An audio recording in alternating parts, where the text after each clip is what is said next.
Hi folks, it's Paul Dresden, and here's my opening statement. My question is, where are all the millions of Muslims around the world protesting against radical Islam?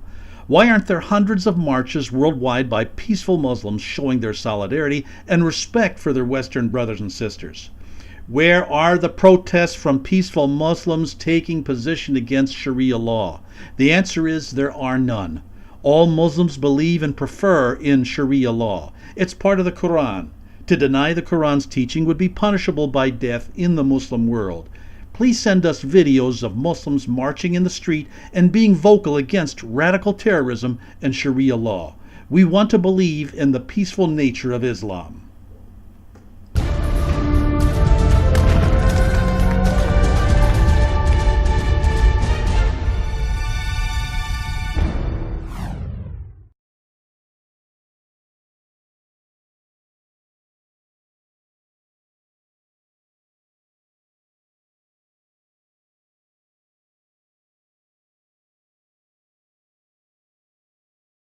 That was President-elect during his recent thank you tour vowing to fight radical Islam.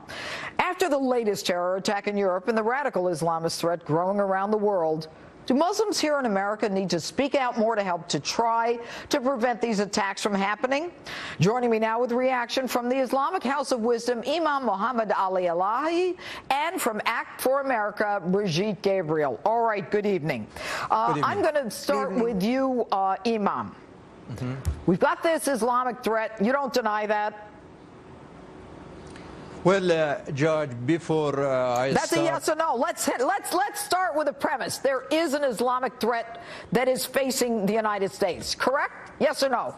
Well, let me answer this way. First of all, I'm going to answer your question, but let me first of all say Ameen to the Pope Francis prayer for peace in Christmas ceremony. I'm happy peace for Syria, Pope. Peace for Yemen, peace for Iraq, peace for Holy Land, for Africa, and also peace for America, and America free of racism and hatred and intimidation and violence and crimes and everything. What's your point?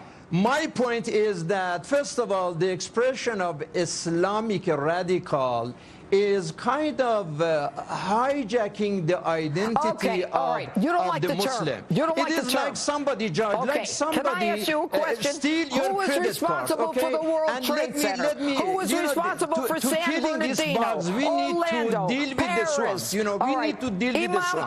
I'm saying that the point of President-elect This is exactly the problem. This is exactly the problem we have in this country. It's because imams like him, when they are put on the spot and asked the question directly, are not even coming forward and answering the question. So how can we expect them to urge their followers to come forward with information about radicals who are plotting to attack us? That's the problem. We need to see more patriotism on the part of the Muslim community and less terrorism. Brigitte, the Muslim community is not coming forward. So, Imam, I'm going to give you another chance. Yes. I'm going to give you another chance. Otherwise, we're going to finish totally with Brigitte. All right? Here's the chance. Should the family of the San Bernardino attackers who saw the weapons, who saw all of the instruments that they used, should they have said something, and why didn't they?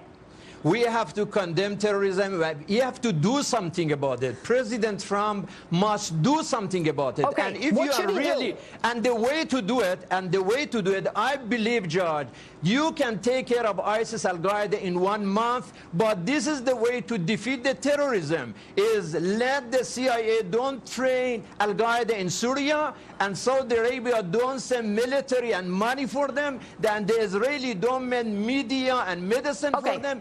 Let us deprive them the resources, Imam, and they would die. Do you agree that we've got to prevent the radical Islamic extremists from coming to this country and killing us and killing Muslims too? Yes or no?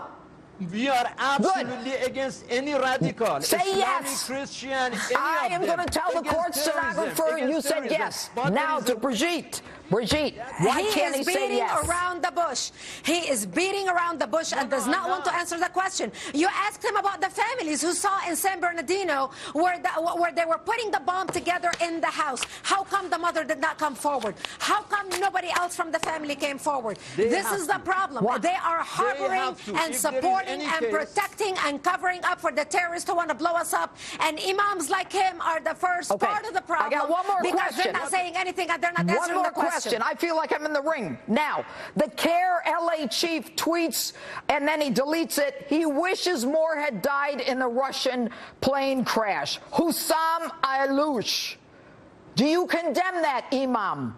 Of course, and I talked to Dawood Walid, who is a part of our Imams Council and also in charge of CARE in Michigan, and he told me that first of all, this guy doesn't represent the entire CARE. It was a personal. He apologized for what he said, but of course I'm against that statement. And I am, although I'm friendly with some CARE leaders in Washington D.C., but I have been criticized their position towards Syria. They hated so much Bashar al-Assad that sometimes they turn, blind eye to the terrorist part of opposition in Syria, and they ignore their crimes in Syria as well. I don't want to hear about blind eyes or bad eyesight. All I want to know is that if you kill innocent people, you're the devil. But I want to thank you for being here. Brigitte, I'm going to give you the last word. CARE is a terrorist organization, the front of Hamas in the United States. 4 of their leaders, 2 have been already in exile, 2 are rotting in American prisons, and numerous of their members have been either convicted or charged, thank you for being here. And that's reality. So we don't expect anything different from CARE. Terrorism every day.